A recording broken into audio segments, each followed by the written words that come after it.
Erev Tov Netanya. Good morning, Philadelphia. Greetings to friends of Israel around the United States, around Israel, and around the world. My name is Wayne Firestone. I'm the Executive Director of the America-Israel Friendship League. It's good to be back with you. Always beautiful fall day here in the Washington, D.C. area. And here in the United States, we just had a holiday we hadn't celebrated in a while, Halloween. Lots of kids out trick-or-treating, at least in our neighborhood. And it was a reminder, at least for me, and I think for many of us, of wanting to see smiles on kids' faces. And indeed, today we are talking about a difficult topic, which is about youth at risk in Israel. And we're talking with the real experts who are working during a period that has been extremely challenging, obviously, for the people who are on the front lines of working with at-risk youth, and whether that's in a shelter or that's on the streets or in a classroom, certainly during a period when many kids weren't even able to be in the classroom with their teachers and to have that extra level of attention and love. So today we are focusing on a topic that's of great importance for those of us who love Israel and who love all of her children. We are so thrilled to be joined by the president of the board, Nava Barak, who is going to share with us insights both from her leadership position, but also as someone who has a long career before she joined ELEM in the Israel school system. She understands kids. She understands the importance of their being nurtured and hugged and loved, and how that contributes really to their development. And we have the special distinction of having Nava also on the America-Israel Friendship League board in Israel. And we're grateful for both hats that you're wearing. Today, we're going to certainly learn about your role at ELEM and why you've devoted so much time since 1996 with this wonderful Amutah, this organization that is contributing back so much to the vibrancy of future generations of Israelis. We also have two colleagues that do this work day in and day out for ELEM. Noam Nativ is the outreach coordinator who works with shelter for young men. And these kind of programs that ELEM has been offering for many years, Noam's going to share with us both from the perspective of people who have been in the shelters, but also from the volunteers and other people who are working to make this work continue even during the most trying times. We also have from Jerusalem, Limor Bashiri, whose background is in social work. And for over 4 years, she's managed a very interesting and particular outreach effort, which essentially brings a van, an outreach vehicle, to the clients, to people living sometimes on the streets of Jerusalem, the streets that we love, nonetheless are habited by many people with many challenges. And certainly during this period, we want to acknowledge the difficulty, not only to sustenance, just if you're impoverished and you don't know where your next meal is coming from, or you have fear of some kind of domestic violence, all those issues. But obviously now as well, during the period of COVID, the additional layer of just not really having support and of mental health issues that have even been exacerbated. So Nava, let me start with you and have you share a little bit about the work of ELEM that you've learned over this long period of time that you've been involved with them, and then we'll proceed to share some vignettes and some segments that will show people about the challenges that you all are working in, day out. Thank you, Wayne. I really feel privileged to take part in this exceptional webinar. I would like to tell you that my involvement in ELEM began by chance 25 years ago, when I was invited one evening to visit a homeless shelter in Tel Aviv. There, in an atmosphere of warmth and acceptance, I met homeless teens. They shared with me their stories of violence and abuse in their home, alienation, neglect, and drug addiction. On my way home, I could not stop thinking about the hard life these youth were living, while at the same time, my own young daughters were asleep in their warm, safe beds. It was that moment that I decided to become involved in ELEM, to take an active role, to be there, and try to help change the reality of so many of our youth in Israel. As the president of ELEM, I advance our relationship with the Israeli government and business sector and represent ELEM in Israel and abroad. ELEM was founded 30 years ago by a group of Americans and Israelis concerned about the situation facing troubled youth in Israel. Anne Bialkin led this group, and along with her late husband, Kenny Bialkin, they built the organization from scratch, running it for many years out of their own living room in New York, finding donors, garnering support, and generously supporting ELEM's work throughout the years. Anne, with her background in social work, drove ELEM professional vision from day one, and to this day, Anne's voice echoed throughout our work. Thank you, Anne. Over the years, ELEM became Israel's leading nonprofit supporting youth at risk. In fact, just 2 years ago, the United Nations granted ELEM special consultative status in recognition of our know-how. And of course, we are very proud of it.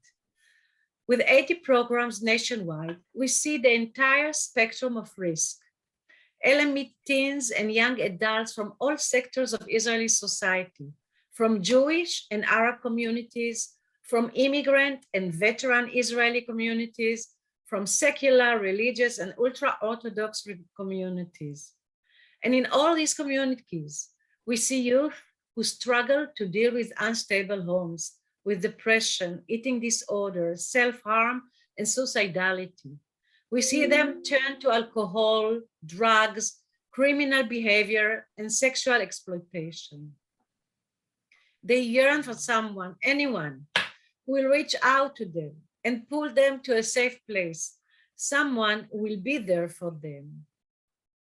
Thousands of ELEM's volunteers and staff seek out these teens and young adults wherever they are, on the streets, online, and at school.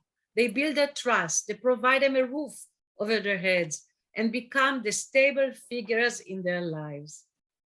ELEM is their last chance for a normal life, their last chance for a life of promise. And how did the coronavirus outbreak impact these young people? You can look at the slide with the stats that I'm going to tell you about. Needless to say, COVID greatly impacted this already grim situation. As the needs escalated during the outbreak in Israel, so did requests for help from ELEM. We saw 30% more teens at our drop-in centers and 41% more distress online. And despite 3 lockdowns, our outreach vans met more young people on the streets at night. ELEM volunteers and staff met more teens struggling with mental health issues and psychological distress. More and more young people turn to alcohol and drugs, either to alleviate the boredom of their life under lockdown or to mitigate the pain of their situations. At the beginning of the first lockdown, most ELEM programs pivoted to online models, using video conferencing and group and individual texting to maintain contact with every single young person in our care.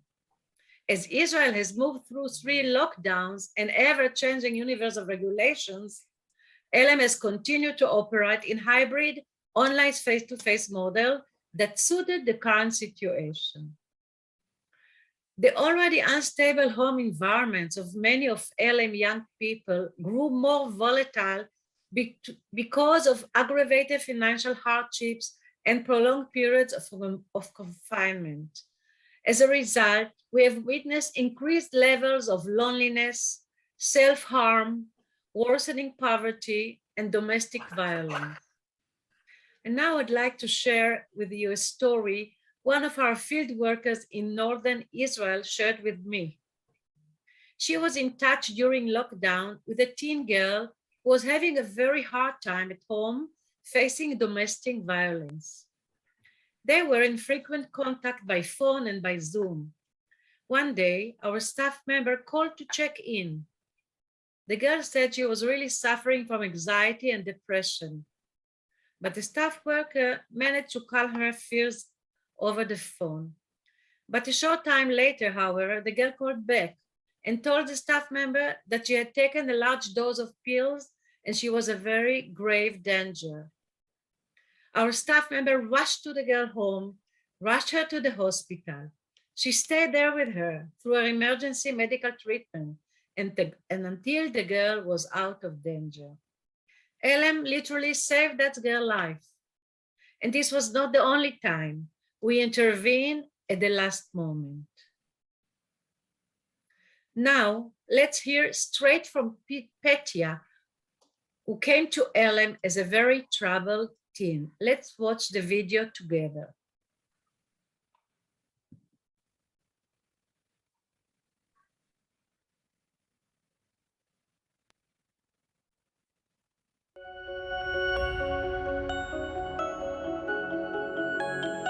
Hi, my name is Petya. I'm 26 years old. I work in a pension agency. I have a dream to make the world a better place. And you know what? I'm going to do that. I grew up in a tough place, tough family. My parents got divorced when I was 2 years old. It was pretty ugly. At the beginning, my mother abused me, which led me to live with my father when I was 5. And my father was always busy working, what left me to grow up alone because my sister was also busy. And it led me to have my own decisions, and there normally wasn't the best ones. I think my lowest point was by the time I was 14, I would look like half hobo, half junkie, with skeleton face like that. And I didn't even know when it's time to eat breakfast, when it's evening, or what time it is at all. And I was just looking to make troubles. My friend and I was doing nothing as usual. And he told me, listen, there is a place called Afuch al Afuch, and they serve a hot cocoa for free. Let's go grab one, and then we'll run away from there. I was pretty sure that this is what we're going to do and maybe make a little trouble. And by the time we got in there, something happened. I knew I just don't want to leave that place. They were the first one to actually listen and try to help me deal with my issues and problems.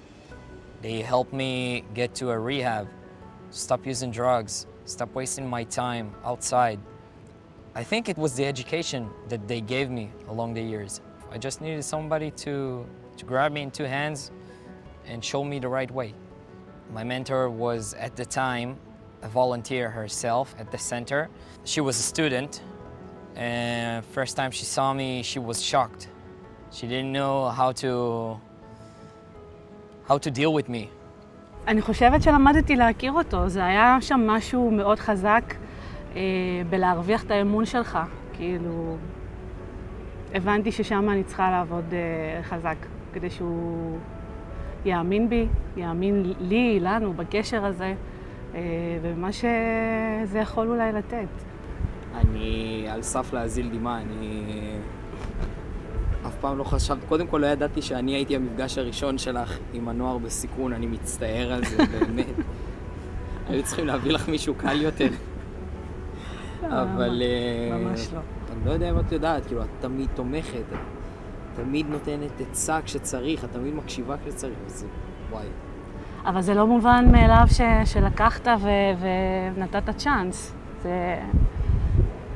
אני חושב, את יודעת מה, זה אולי לא מובן מאליו, אבל בגלל שכנראה הייתי כל כך צריך את זה, אז כשנתנו לי את זה, טוב שתפסתי את זה. המשכת ויש לך רצון מאוד מאוד גדול לעשות ולהמשיך ולהתמיד במה שאתה עושה, וזה כוחות ענקיים שאני מאוד שמחה שיש לך. אני חייב לך כל כך הרבה, אני אפילו לא יכול לתאר את זה במילים, באמת. את פשוט בן אדם מדהים, ואם לא היית שם, לא הייתי פה. תודה.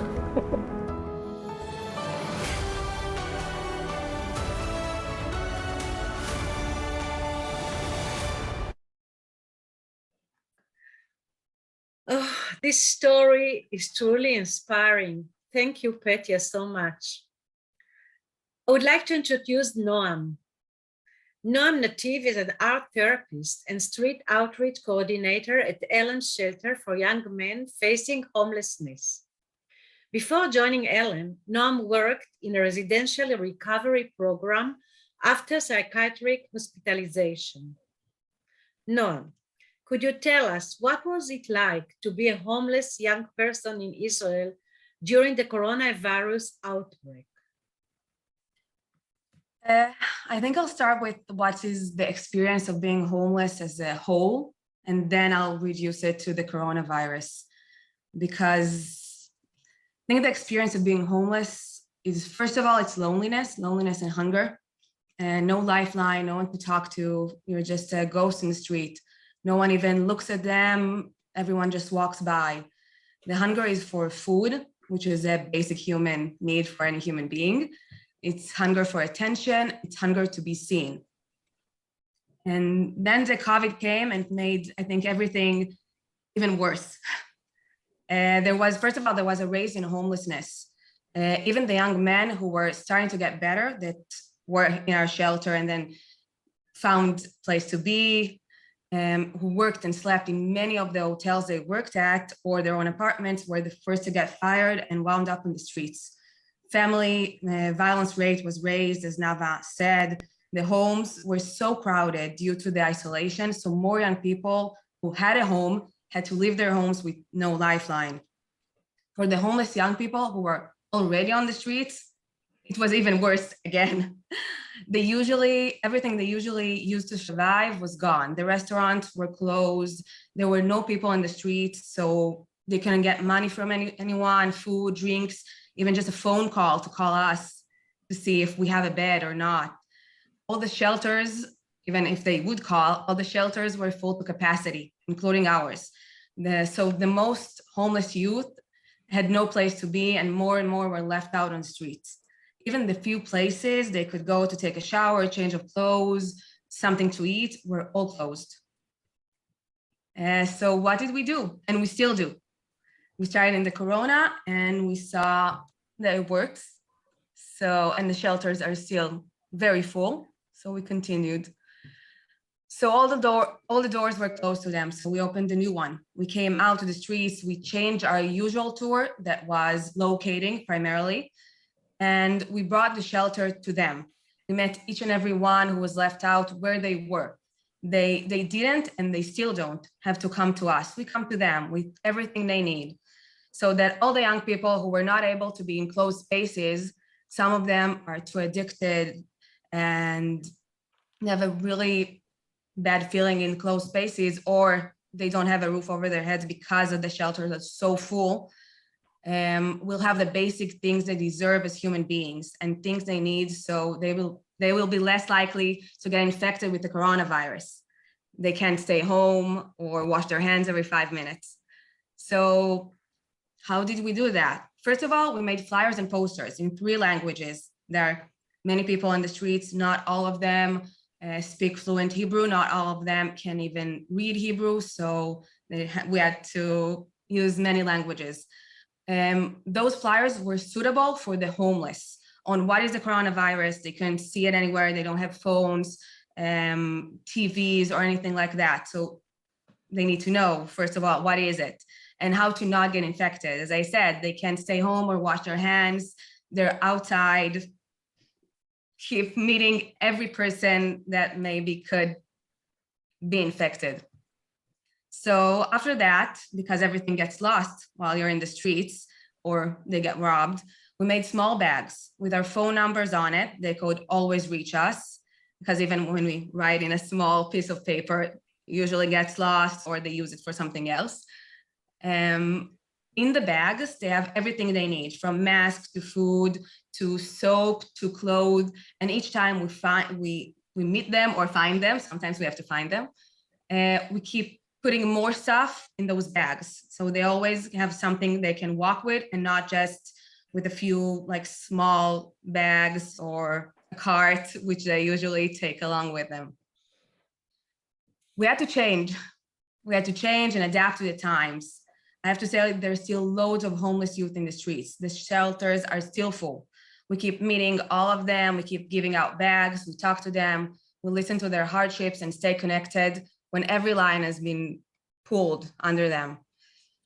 The program itself as a whole is called Someone to Run With. And I think we try to do that. We try to run with them, even if it's inside or outside. The program is in Tel Aviv. It's a solution. The shelter itself is a solution for young people who have no home. So we help them with their social needs, and we provide a support system, which I think they never really had. So it's really special. The center itself operates 7 days a week, parallel with our street work. The operation of the center is done by a professional team like myself, and in collaboration with many volunteers who come from diverse fields. And usually, I have to say, our young men get connected better, I think, with our volunteers. I think there's something really special about someone coming to meet them when they get nothing out of it. They always ask them, do you get money from it? Why do you talk to us? Why do you look at us in the streets? Why do you want to come here? And I think it makes them feel not like a ghost anymore. It makes them feel really seen. We provide the basic humanitarian assistance, and we provide psychological support, even if it's from professional team, or I think that loneliness team, we can call the volunteers. I think that's us, mostly. Thank you, Noam. We would like to hear now from Ayelet, who has been volunteering on the streets with us for many years. Let's watch the video of Ayelet.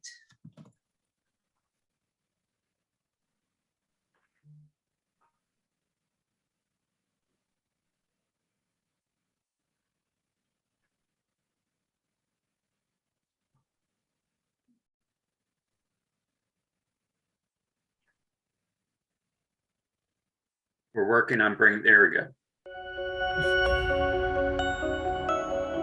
Hi, my name is Ayelet. I'm an ELEM volunteer in the outreach van, and here's my story.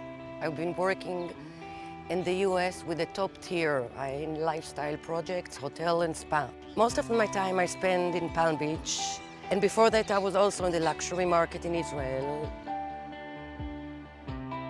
When I was in the US during the crisis in 2009, people were losing their house, their life, jumping from the roof. And I saw people mourning, and I saw the candle lighting. And I realized I'm living in a completely different world. I felt this is my time to give back.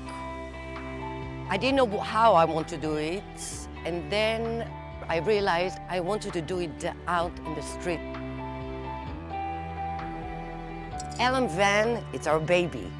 Everywhere we go in Bat Yam, and I'm sure it's in every other city, people look at us, people wave at us, and people are so emotional. We go to a certain park in the city. We take out chairs, we take out refreshment, we take out games, we have all kinds of games. We literally court after them, you know, hey, would you like a drink? But everything is with fun vibe. It's not that we come very serious like the end of the world happened. Hey, want to play cards with me? Hey, what's going on?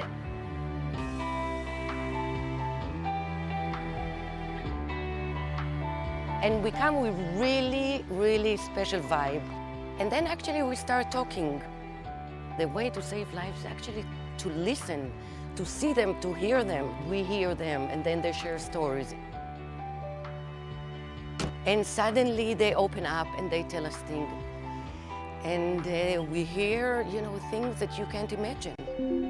At the end of every shift, we always say who we talked, who we met, what they did. And then we realize, we count the people and say, wow, we had 30 people waiting for us.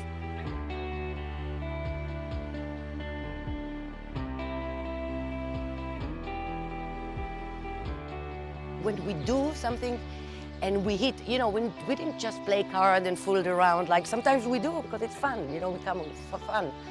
When we can really help or get really to the soul and understand something, that's a huge success.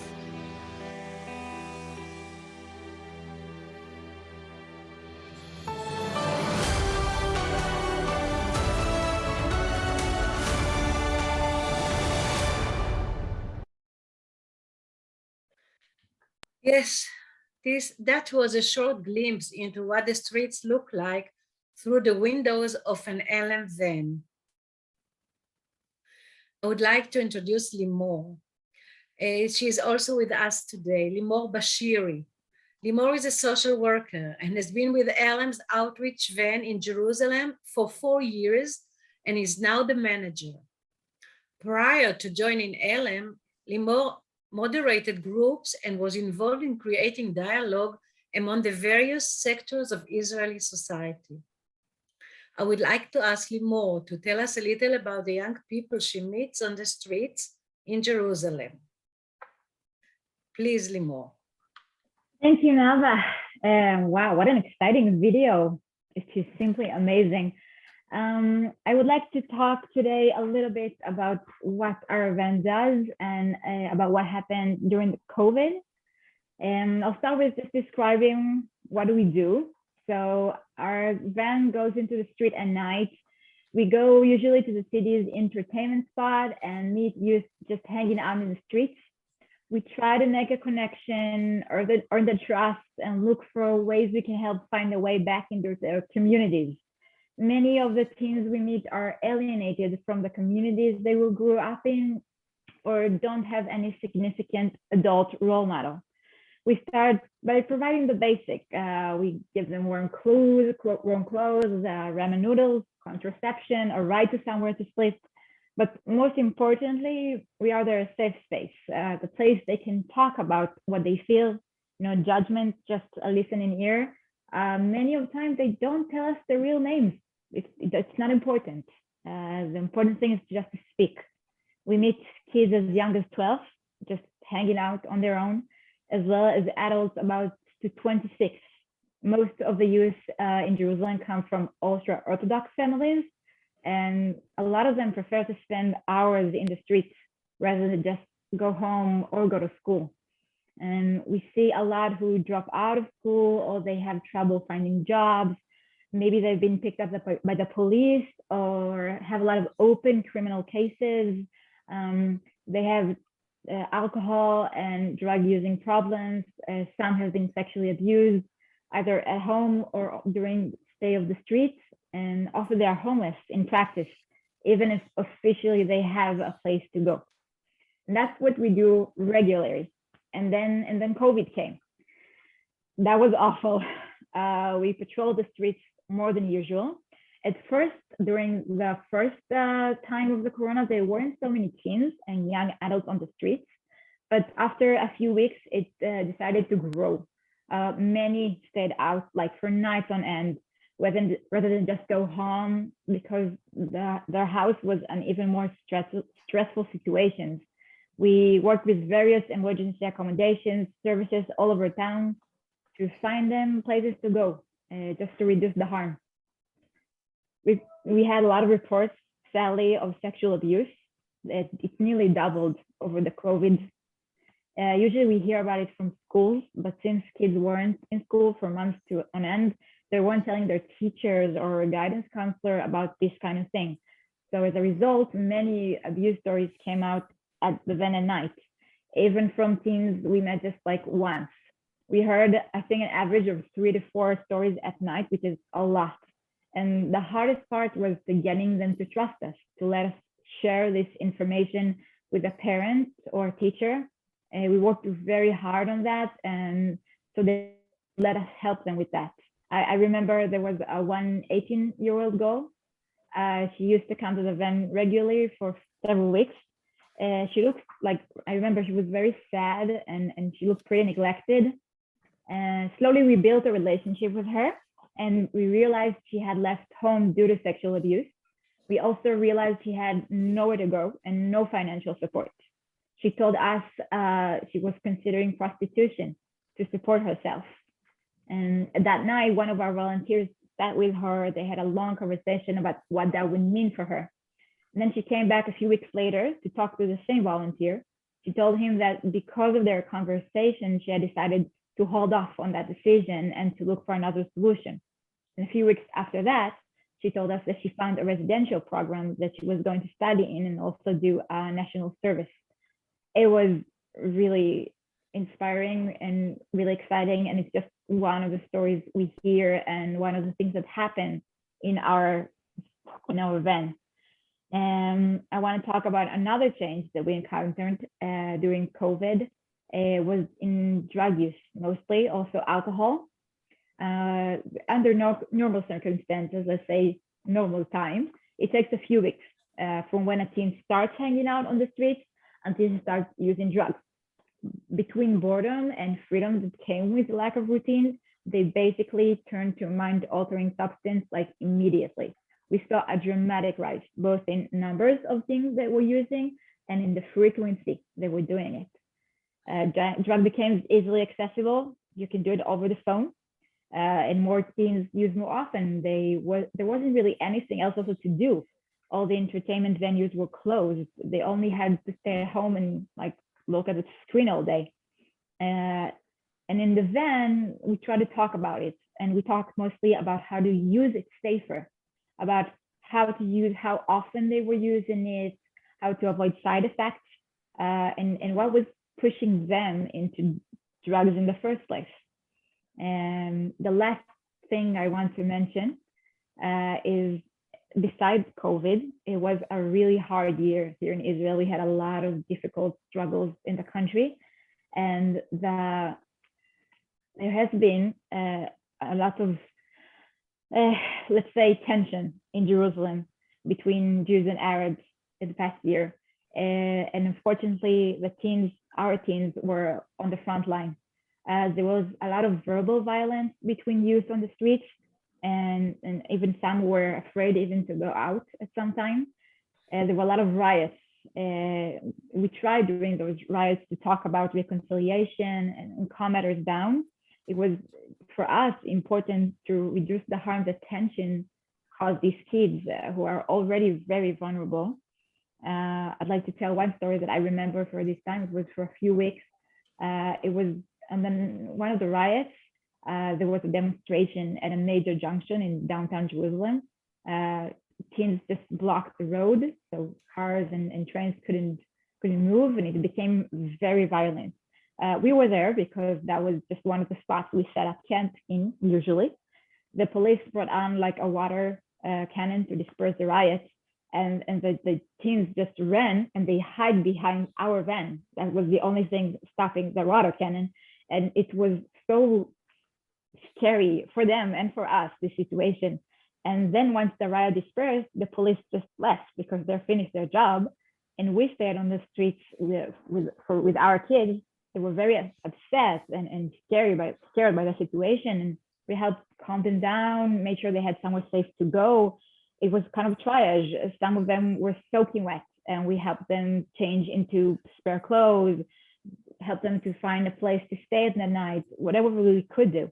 For the police, the riot was over, but for us, until they were safe and sound and had a place to stay or do something more calm, we didn't finish our shift. That's just, I don't know, a few stories or maybe a few examples of what we usually do and what happened in the last year. And thank you so much for listening, and I hope it was interesting.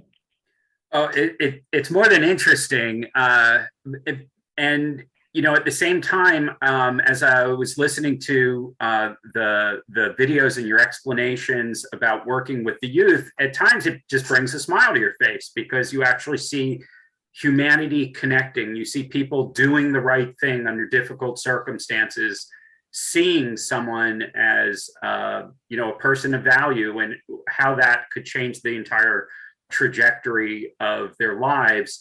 Obviously, homelessness and at-risk youth is not a problem unique to Israel. It's a global problem. It's a problem we face here in the United States. It's a problem around the world.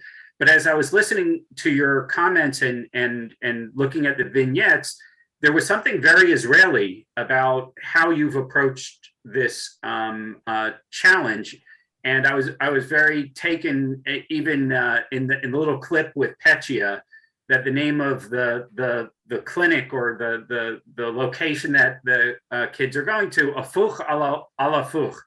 Noam, could you first of all translate that a little bit for our non-Hebrew speaking audience, because it suggests to me, again, something very Israeli about connecting with humor and connecting with irony and connecting with turning hardship into something that is discussed and recognized in a way that maybe in other places it's not always that way. It's upside down on upside down. And I think it's always afuch in Ivrit, in Hebrew, afuch in Hebrew is also coffee. So you can play on both levels. These centers, Yeah. Because these centers are designed like coffee shops that the teens come in the afternoon to have some coffee and a snack, and then to talk about their problems and to consult with the staff and with the volunteers. So that's how the name comes from. As Limor said, as Noam said, hafuch from coffee and the upside down, yes. Again, one of the things that really sort of comes out in that piece is this issue of how do you build trust, and how to a kid who is rebelling or angry or depressed or worse, because you are charting those conversations over time. The slide that Nava showed us early on was really disturbing, because you're watching all of those indicators suggesting that during this intense period for multiple reasons, the crises was deepening and was affecting more and more people. How is it then that you are able to get these breakthroughs, particularly with, could we talk a little bit about some of the kids who are resistant? And we even heard that in Petya's story. He came there not necessarily to be, you know, a nice boy. He came there with maybe other intentions. What are some of those factors, and how do you deal with both Noam and Limor with some of the kids who are more resistant? I think, first of all, it's just being there. No one will never, and I think will ever, I hope they will, just kept on coming. They push us back and we keep coming. They can be aggressive or mean even sometimes, and we'll still come with a smile and another coffee and something to wear because it's cold, or something to wear because it's hot, and we'll still come, and they'll know if it's Wednesday, if it's Tuesday, doesn't matter what day it is, we'll still come and we'll find them. Even if they won't keep in touch, we'll still find them. Even if they're really bad, they have a really bad addiction, and we know when we'll find them, they'll be in a really rough place by themselves and a rough place in the area, we'll still get there. And I think that's the first thing. Even we have someone we're in touch with, for I think over a year. And 2 weeks ago was the first time he actually sat and talked to us. He finished a whole cigarette and he kept talking to us, and it was amazing. We all went like in lights when we finish the conversation. So it's a start. Our successes are small and we take what we can get, I guess. We were just looking at an image of a group of youth in the evening. You talked about the fact that a lot of the work, Limor, with the van often is going to be at night. It's going to be in areas where kids are hanging out. And it shouldn't surprise us that you're getting a lot of Orthodox religious kids as well. Can you talk a little bit about that dynamic? Again, this is the kind of thing those many people who have come to Jerusalem and are used to going to the Inbal and are used to going to Habima, and perhaps tourists don't always pay attention to some of what's happening around that for less privileged people. Yeah, well, you have this ancestral dynamic in Jerusalem. I mean, most of the citizen or whatever in Jerusalem are ultra-Orthodox, so naturally they'll have we'll have more of them on the streets. But well, the problem is because they're very close communities. So once someone starts to slip a little bit, let's say he gets a smartphone, which is a big no-no in their community. So if he gets just a smartphone, he can get kicked out of the yeshiva, and then he has to find a new one. And sometimes it takes a lot of time. And during that time, he doesn't have anything to do, so he goes out, and then he meets other teens in his age that are different or the same, and they just start hanging out together, and they have smartphones, and he has, and it's like a snowball, it's starting to happen. And when you don't have people in your communities who accept you and the way you are, not the way you should be, it doesn't make you feel like you belong. So they look for this belonging on the streets. And one thing that I have to say on the streets, with all the risks that it brings, is it's very comforting at the beginning. It gives you a feeling that it doesn't matter where you're at in life or what's your story. You're welcome here. You'll find friends. You'll find things to do. And so at the beginning, it makes you feel like you have a home, even if it's in the street. So yeah, we made a lot of those because of the lack of I would say I don't know, solutions for kids who start to drop out or are not like as they should be. So that's the reason, I think. I also wanted to say something about before about what Noam talked about, because in the van we call it courtship. We court them. And every time that we try, the same as he said, you're not giving up, you're trying again and again. And I think also something really important is that we don't need or want anything from them. We just okay, take this cup of tea and just, okay, I'll go back. If you don't want to talk to me, that's fine.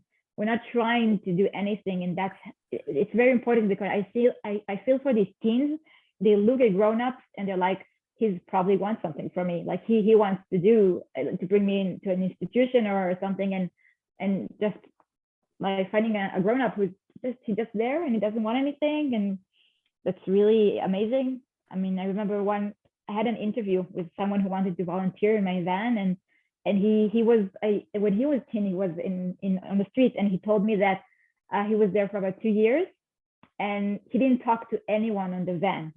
He didn't want to. But he always came, take a cup of tea, and left. Like for 2 years, that's all he wanted, and it was very meaningful for him. So I think that sums it up. Nava, as I was watching the segment with Ayelet and thinking about a person who seemed to be well off and having her own life in a more privileged place, she could do a lot of things with her spare time. She's choosing to hang out with kids who are dealing with all kinds of problems, and I imagine that not every encounter is a positive encounter, and like Limor said, maybe more of a courtship, and it takes time. Tell us a little bit about what you think is connecting your volunteers to doing this specific work. There are a lot of volunteer opportunities, but to put on jeans and hang out in tough parts of town in Bat Yam or elsewhere requires someone who is really willing to put themselves out there in many ways. I must say that our volunteers, almost 2,000 volunteers in the organization, are our asset, because we really think that the meeting between a volunteer and at-risk youth is very fruitful. We see whenever the meeting began and they build trust, and after some time, the kid understands that this volunteer comes to be with him. He doesn't want anything in reward. He just wants to be there for him. That's how the journey of change, I would say, begins. And we have volunteers from all sections of society. You can find young one and old one, and they stayed with us for years. And they have to commit themselves for at least 1 year, once a week. So I think Nava may have frozen for a moment, but if I heard correctly, the volunteers are making a commitment of a full year to come on board. Yeah. And how have you found you've needed to train them, both for the successes as well as the failures and rejections? I'm sure there's stress and mental health challenges just to being a volunteer doing this work, separate from your own as in a professional capacity. And I wonder how you've been able to support those volunteers. Every night when we finish our tour, we go back, we see it all together for about, I think, at least an hour. Everyone has, even if they don't want to, they have to share their feelings, they have to shake everything off. We talk about what happened, what's gonna happen next time.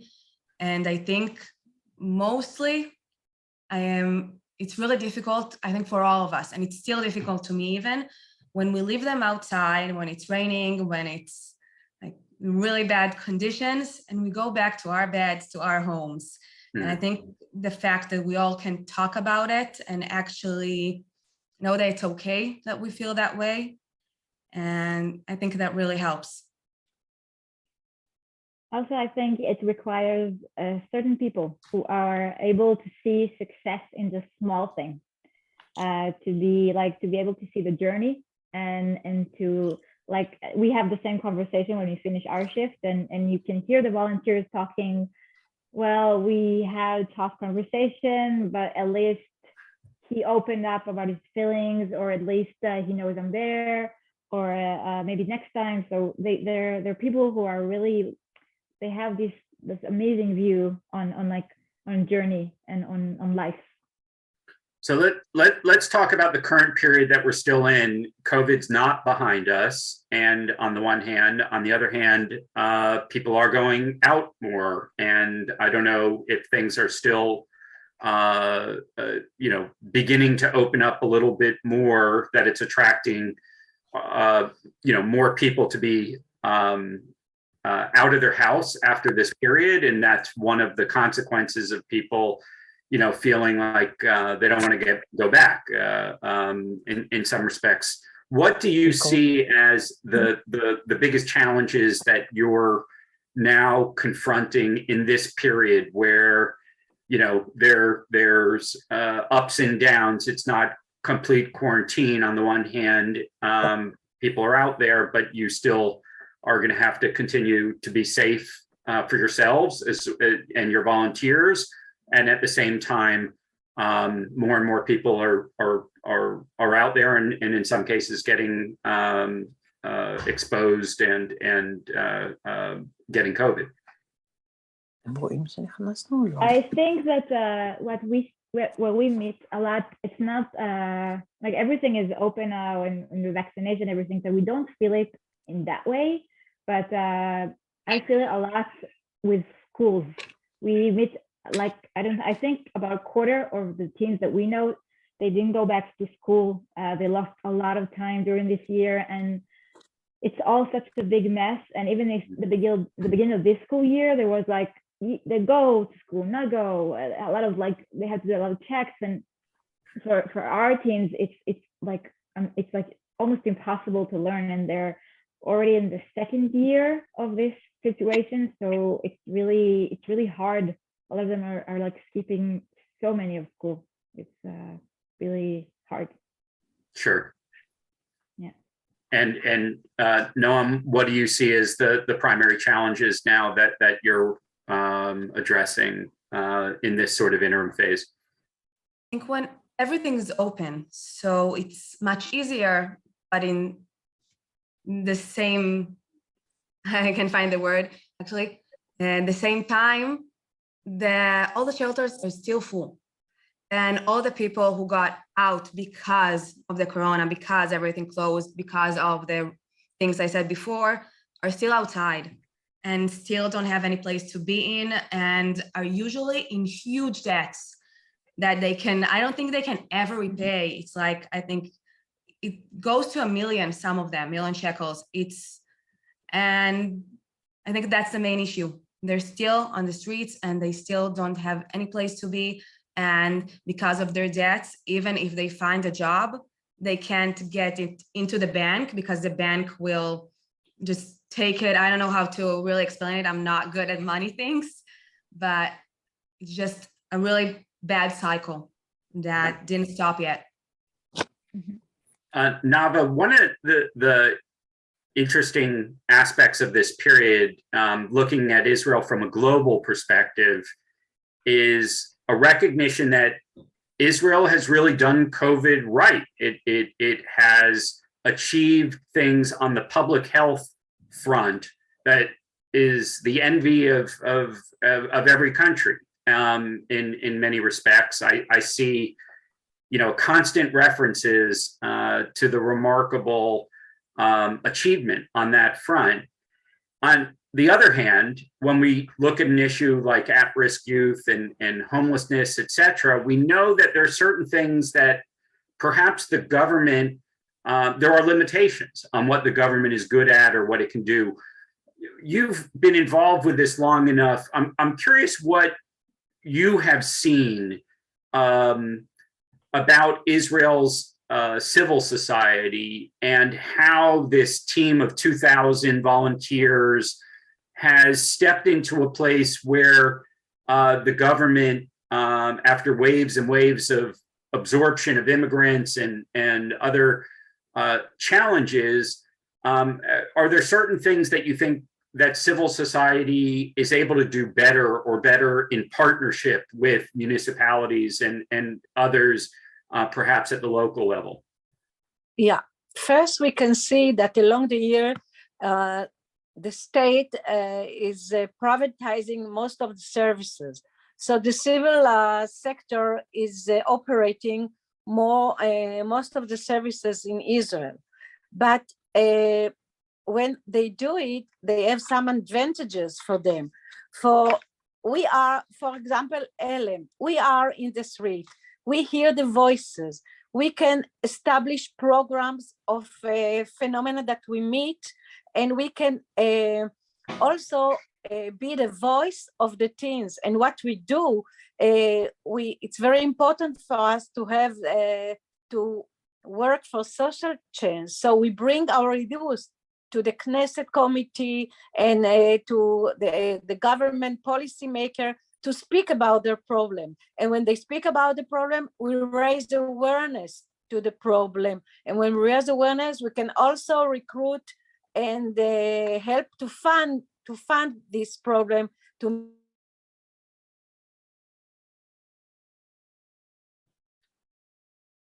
No, I think we've got we lost the connectivity. That happens sometimes.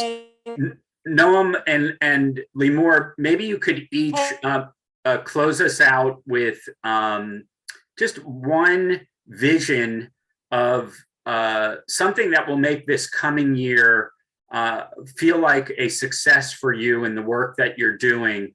What's one vision or one hope that you have about your work that will be one of those indicators that what you're doing has mattered for the clients you're serving? I think, as I said, it's really small. We need to take our successes are really small, and we take anything we can get, like an apartment, a job, being in therapy, accepting any kind of help, just accepting us into their lives. I think that's so much, and that's all I can really ask for.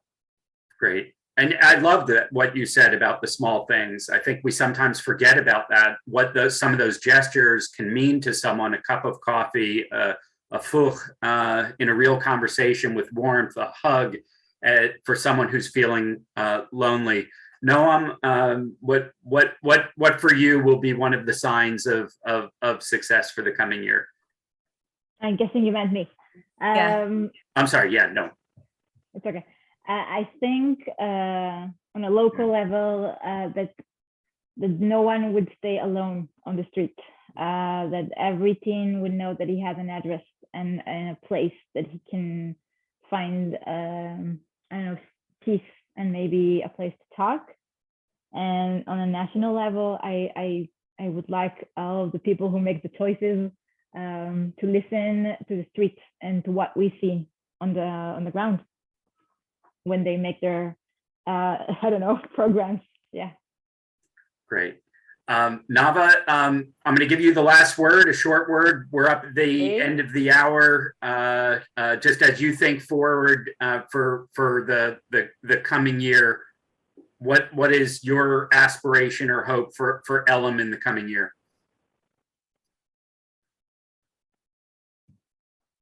Whoops, I think we may have lost connectivity there at the last moment. Oh, there. Say for the last 25 years to. Yes, I can I talk now? Yes, we see you now. Let's hope. Okay. So I'm very lucky to be in the right place at the right time and to be able to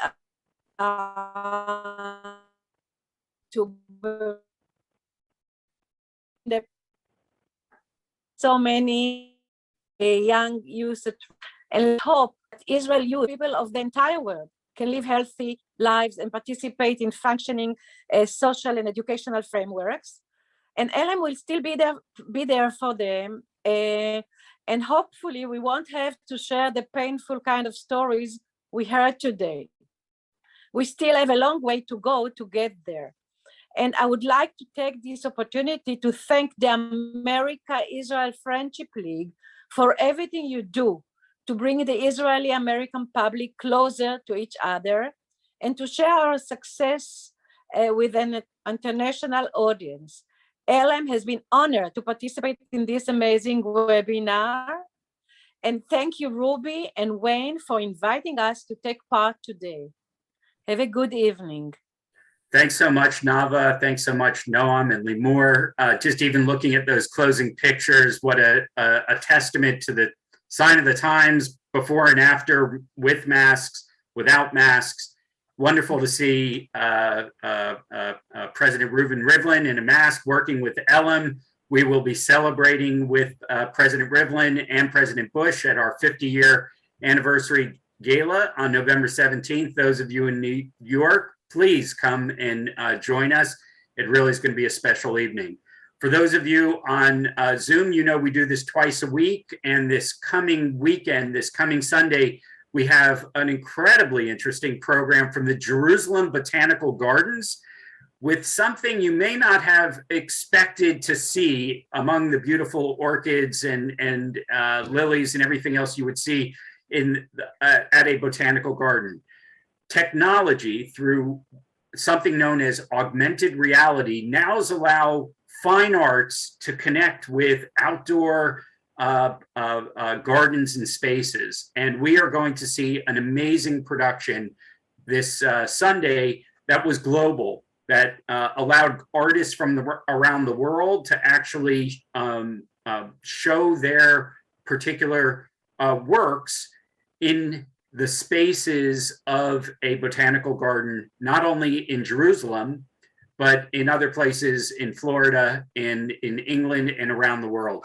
So please come join us on Sunday. We know for many of you here, you've seen our programming over the period of COVID and know that this is one of the ways that we build community is by bringing people together in any way we can.